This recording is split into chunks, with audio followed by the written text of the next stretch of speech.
ఈ క్షత్రియులు బతకడానికి వీల్లేదమ్మా, నువ్వు 21 మాటలు గుండెలు బాదుకుని అరిచావు కనుక 21 మాటలు ఈ భూమండలం అంతా తిరుగుతాను. క్షత్రియుడన్నవాడు కనబడితే చంపేస్తా.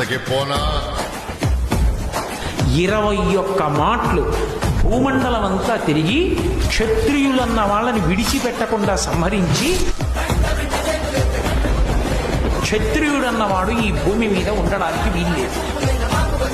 సామాన్యుడైన వాడు పరశురాముడి వంక చూడలేడు.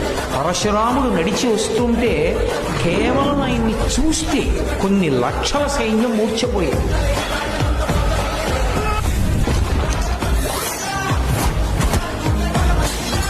నించున్నాడు జటామండలం శివుడు.